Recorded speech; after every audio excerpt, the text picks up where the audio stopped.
ऐसे क्यों देख रहे हैं मेरी तरफ? रामू, मुझे वापस जाना है। अपनी पढ़ाई अधूरी छोड़ के आया हूँ मैं। इतना सारा पढ़कर क्या करेंगे आप? बहुत हुआ, मैं आपको नहीं जाने दूंगी। अरे चिंता मत करो, आज ही नहीं जा रहा हूँ मैं। तुम्हें तो पता है कि मुझे बड़ौदा नौकरी करने जाना है। तो मैं भी साथ चलूंगी। पहले मैं जाता हूँ, रहने की जगह ढूंढता हूँ, फिर आकर यशवंत और तुमको ले जाऊंगा।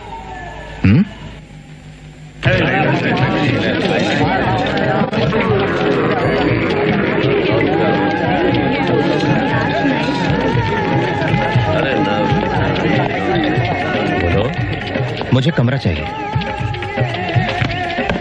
हमारा नाम भीमराव अम्बेडकर। हिंदू? हाँ जी। जात? महार। माफ करो, कमरा नहीं है। सिर्फ एक हफ्ते के लिए। मेरा होटल बंद करवाना चाहते हो? जी। दूसरी जगह देखो।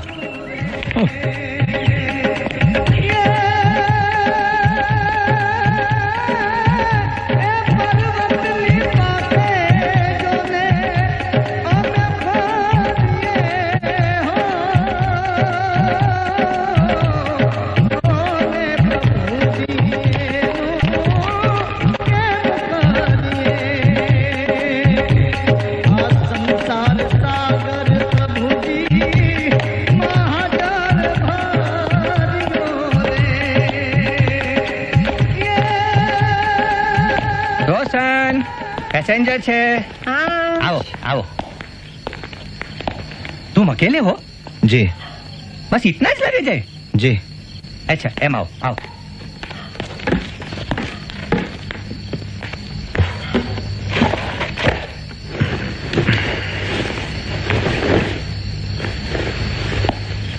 खुदा, रोशन रोशन, वो पारसी नहीं है, उसने सुधरे कुश्ती नहीं पहना है। तुम कौन है? तुम पारसी नहीं है? मैं पारसी हूँ। हमको बेवकूफ समझता है। ठीक है ठीक है, तुम्हारा सुधरे कुश्ती दिखाओ। चलो दिखाओ, बताओ। मैं हिंदू हूँ। तुम यहाँ नहीं रह सकता है। ये धर्मशाला हमारा बिरादरी ने खाली पारसी लोगों के लिए बनाया है। मैं समझ गया आपकी परेशानी। मैं पारसी नाम लिखूंगा रजिस्टर में। आपकी भी आमदनी हो सकती मैं यहाँ रहूंगा तो। मुझे घर मिलते ही ये जगह छोड़ दूंगा। मैं ऑफिसर हूँ अकाउंटिंग डिपार्टमेंट में बड़ौदा स्टेट के। ठीक है ठीक है, तुमको एक दिन का 5 आना भाड़ा देना पड़ेगा, बोर्डिंग और लॉजिंग का। और तुमको रजिस्टर में लिखना होगा पारसी नाम। Thank you. मैं इसके वास्ते खाना लाती हूँ। इस कमरे में नहीं रह सकता है तुम। हम तुमको दूसरा कमरा देंगे। सामान उठाओ और आओ हमारी साथे।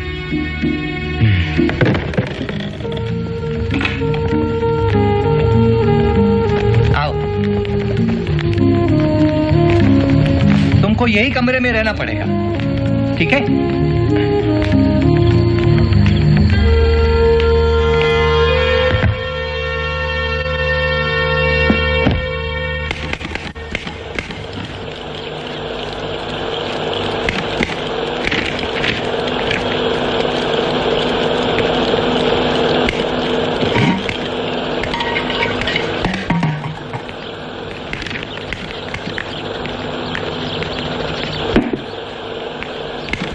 पूरा अंदर है।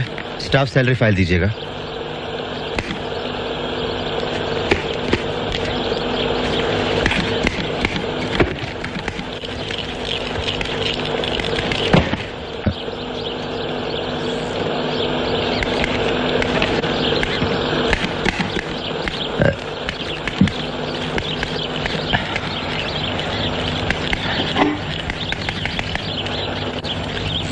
जरा एक गिलास पानी तो देना। सुना नहीं मैंने क्या कहा? पानी नहीं है। तो वो क्या है फिर? पानी नहीं है।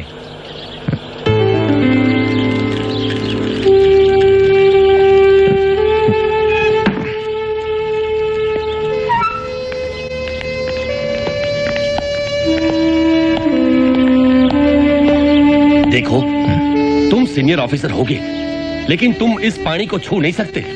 अगर महाराज को इस बात का पता चल जाए तो? कहाँ जाओ, बोल दो, हम नहीं डरते।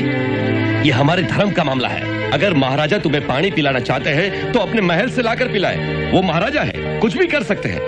वो नौकरी पे रख सकते हैं तुम जैसे गंदे अछूतों को। मुझे याद है जोशी, पर मुझे भी आपकी तरह इकोनॉमिक्स में 3% मार्क्स नहीं मिले थे मिस्टर मुखर्जी। हाँ। अरे वो तो प्रोफेसर सेलिगमैन की मेहरबानी थी। अच्छा, क्योंकि वो मुझे निराश नहीं करना चाहते थे। सच बात तो ये है कि मुझे 0 ही मिलना चाहिए था। डॉक्टर अम्बेडकर जी, मैं जहांगीर उमरीगर, सेक्रेटरी हूँ ऑफिसर्स क्लब का। कहिए। क्या मैं आपसे कुछ बात कर सकता हूँ? जरूर, excuse me. Please come sir.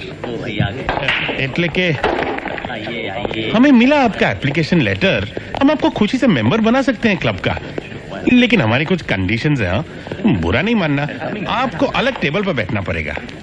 आप अपना अलग कांटा, चमचा, प्लेट इस्तेमाल कर सकते हैं और सिर्फ हमारा एक मुस्लिम वेटर मकबूल अहमद ही आपको सर्व करने के लिए तैयार है। हाँ?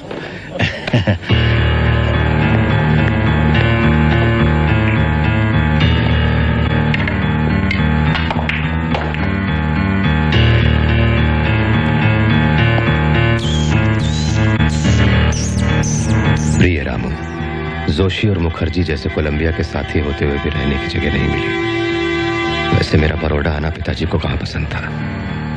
तुम्हारे ऊपर कोई कर्जा नहीं है महाराजा का। महाराजा की सनक और मनमर्जी की ताल पर नाचना चाहते हो तुम, वो भी गुजरात में। पता है कितने रूढ़िवादी होते हैं वो लोग। लेकिन मैं तो पहले ही हाँ कर चुका हूँ पिताजी। क्या?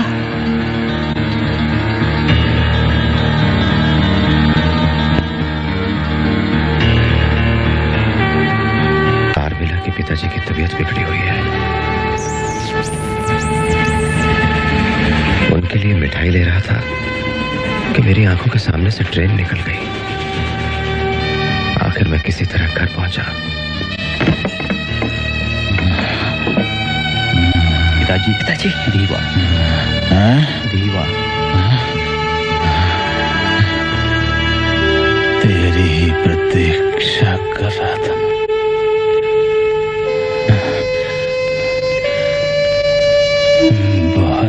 बड़ा आदमी बना।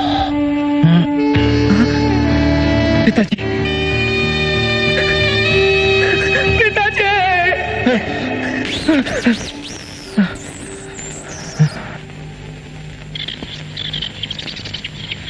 कड़ी सके एवन कड़ी कैम सके एवन ना नहीं कंप्यूटर पर से आ जा मेरा कौन से नहीं मदद हुई है मैडम जी।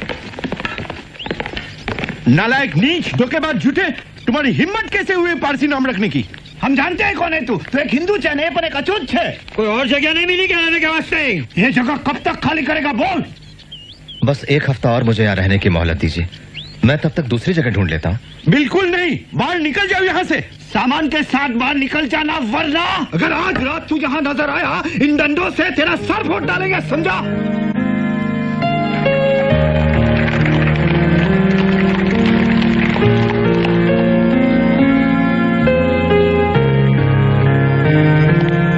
डॉक्टर अम्बेडकर, महाराज आपकी प्रतीक्षा कर रहे हैं, पधारिए।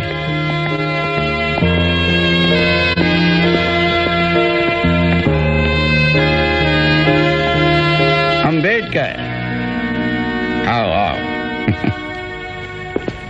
मुझे तुम पर बहुत गर्व है बेटे। मैंने तुम्हारा थीसिस कास्ट इन इंडिया पढ़ा, बहुत अच्छे, बहुत अच्छे। धन्यवाद योर हाइनेस। बैठो।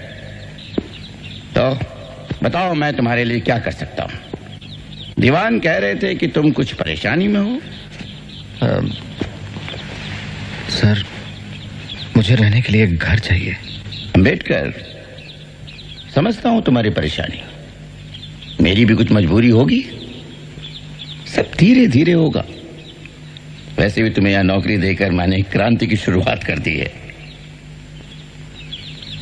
तुम्हें मुझसे इतनी भी उम्मीद नहीं रखनी चाहिए कि एक ही दिन में जातिवाद का पूरा पहाड़ उड़ा के रख दूं।